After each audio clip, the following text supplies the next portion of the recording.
Welcome back to Ozarks Tonight.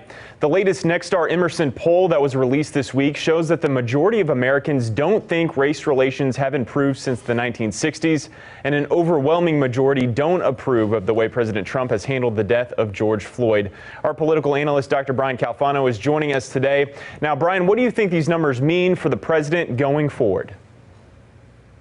Good to see you, John. Yeah, it's not exactly what the president wanted to be dealing with right now. I think we saw today where he was talking about the slightly good news in terms of the jobless rate ticking down unexpectedly and trying to parlay that into a discussion about that's his answer to all these concerns about police brutality and racial justice. A growing economy is what the president thinks is going to pull everybody into a great situation of some type.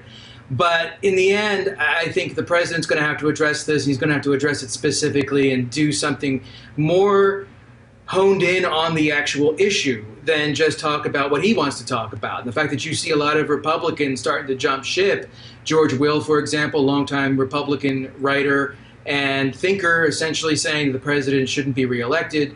Of course, James Mattis, who's not a Republican but worked for President Trump, has come out this week saying the president is a threat to the Constitution. So not a great week of news for the president. In terms of this poll and in terms of what folks think about his handling of the issue, we've got the aggregate number that suggests that, yeah, the president's not doing too well. But what is more interesting to me, digging down into these numbers, and I spoke with the director of the Emerson poll just before coming on here, and we got a breakdown of some of the percentages of what actual party line voters are saying about this. And when it comes to approving of the president among Democrats, you might expect that there wouldn't be very many.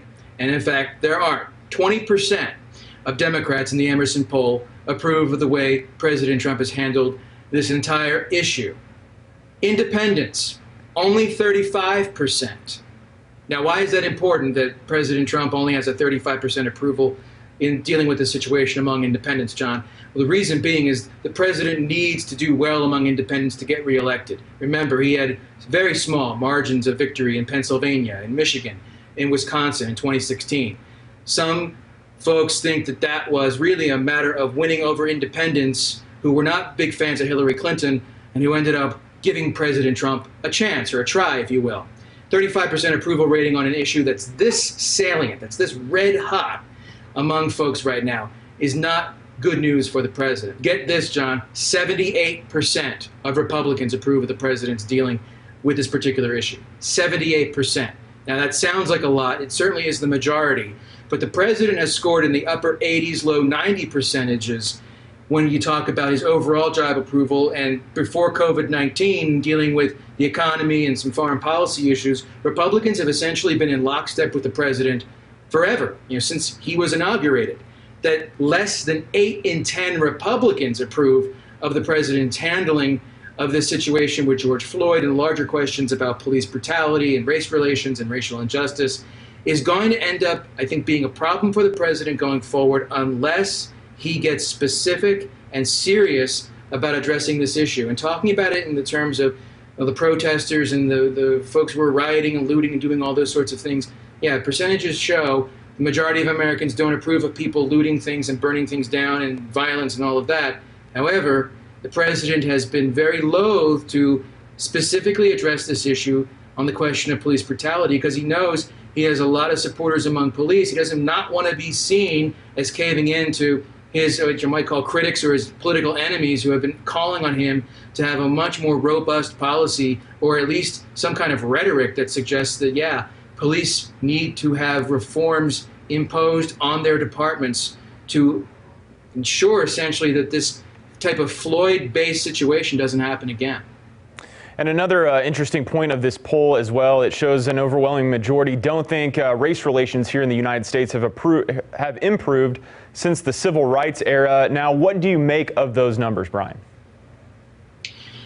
That's a tough one because I don't know that a lot of folks give much thought to this type of issue outside of a crisis such as this, right? So you got to look at polling and say, okay, well, you're going to call people up and ask them about their opinions about things happening in the here and now. How much thought do they really give to this on a going basis? And I think if you look at this, heaven forbid there's more of these incidences in the next few months, but let's say we have a lull and these kinds of situations cropping up over the next several months. You ask this question of folks down the road, say the end of August, beginning of September, you might find that the percentage of those who say it's not gotten any better since the 1960s actually drops precipitously, because it's not an issue that is as upfront in folks' thinking as it is right now. Not to say that there isn't validity to the perspective that, yeah, things have not really improved since the civil rights era, but a lot of people, I think, are driven by coverage of the event and the shocking nature of these images that they continue to see, and really the way that President Trump has not dealt as effectively with the larger question of police reform. And he's been very strong in terms of talking about tamping down the demonstrators who have turned to violence and those who have broken the law and have destroyed property and threatened lives. But he's not done well at all in terms of talking about the larger issues in play here when it comes to police-community relations. That's not his strong suit, but it's going to have to be, John, if he's going to try to appeal not only to those 35% of independents and build on that among independents who find what he has done so far acceptable. That means 65% don't. He has to make inroads among independents. He also has to find a way to make appeals to African Americans. Because remember, before all of this, with COVID and now the situation with the aftermath of the Floyd incident, there was a lot of talk about the president making inroads among the African American community and really getting some poll numbers back that were hard to believe for a Republican president. But the polling was valid, and it may have been a snapshot in a period of time when the African American community looked at President Trump in a positive light. That is not going to be the case going forward unless the president can find a way to successfully thread this needle and really speak to the concerns of this community, and in fact, many Americans beyond the color barrier. Yeah, things can change quickly for sure. Our Dr. Brian Calfano, our political analyst. Brian, thanks for coming on the show today. Thanks, John. We'll be back with more Ozarks Tonight right after this.